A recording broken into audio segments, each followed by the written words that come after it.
Hi, everyone, and welcome to the inaugural episode of WYTPod. Great to have you here. We have a special guest with us today.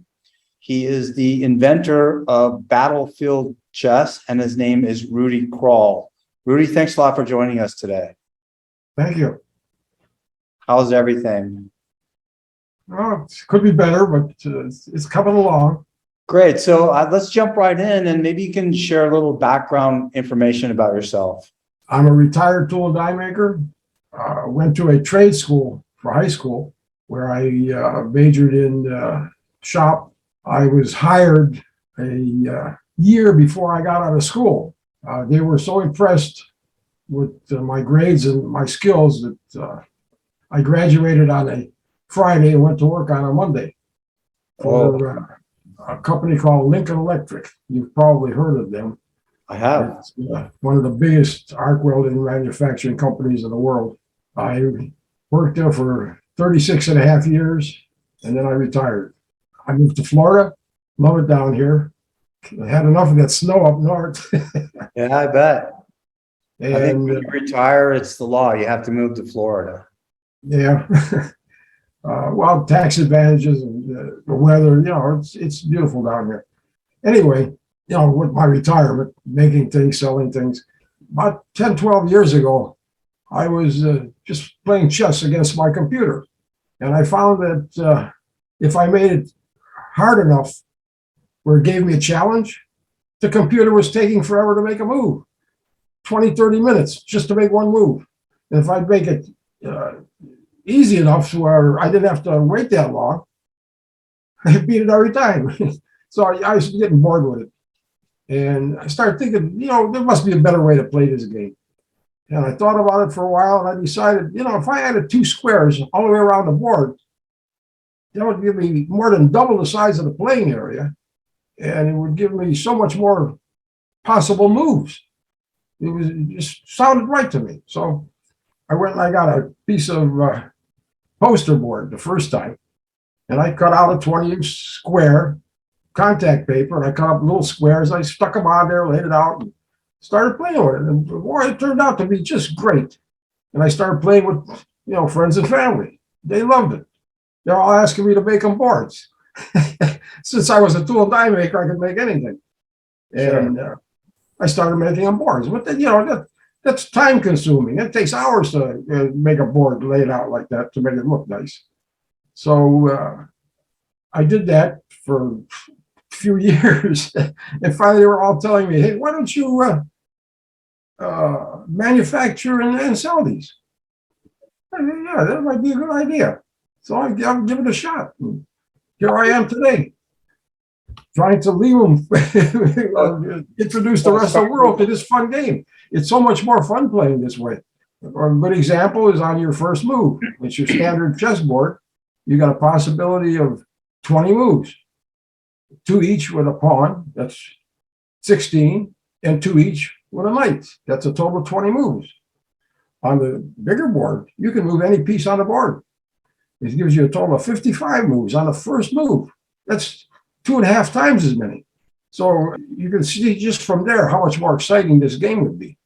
Not only that, you can run rooks down the side of the board and attack from behind. You flank your opponent that way. It's just so much more interesting. It changes the game completely. Although the game rules are exactly the same. It's just a bigger board. Right. So all the pieces move exactly the same way, and all the pieces move exactly the same. way. Yeah, it's interesting. So you started out with just friends and family, and then you're spreading it now to the rest of the world, I guess. That's what I'm trying to do. I'm getting quite old anymore, and my health's failing. I'd like to leave this, for the rest of the world before I pass on. No, that's a great vision. What would you say is the most important difference between standard chess and battlefield chess? The important difference? It's much more exciting to play because the old standard strategies to win a chess won't work with the bigger board. You have to come up with all new strategies. So it's the same game, but it's completely new. Right. The game hasn't changed in over 400 years. it's time for a change, really. It's starting to get boring. So all your standard openings go by the wayside now. You have to Yes. come up with a new strategy. Yes, you can't win in 2 or 3 moves anymore.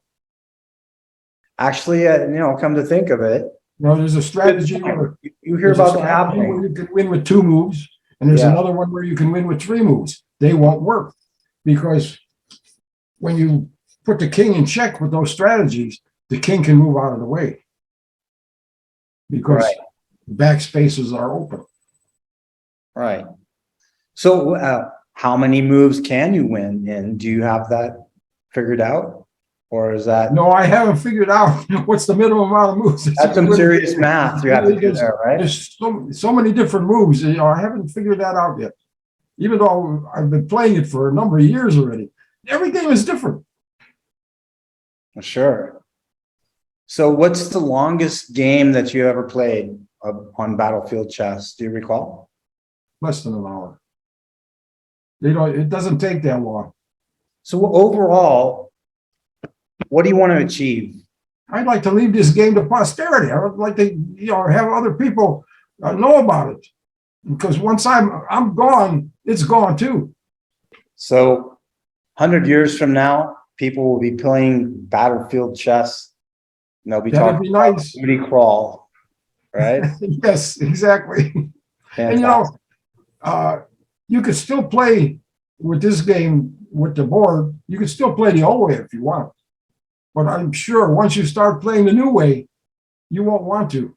Well, I'm honestly getting excited about it now. I think I'll have to get a board for myself. I'm not a chess genius by any stretch, but I do enjoy chess very much. Well, I'm not a genius either, but I enjoy chess too. And like I said, this is so much more fun than the old way. Listen, I appreciate your vision, and I'm certain that it is going to be left for posterity, and it'll be around a long time after you're gone. And I think it's a great vision. Yep. And I really appreciate your time today on WYTPod. Thank you very much for joining us. We'll check back in with you after you've sold your first 100,000 units. I hope I live that long. Okay. Hey, thank you very much. Thanks a lot, Rudy. You take care of yourself. Okay. Yep. Thanks. Bye-bye. Bye now.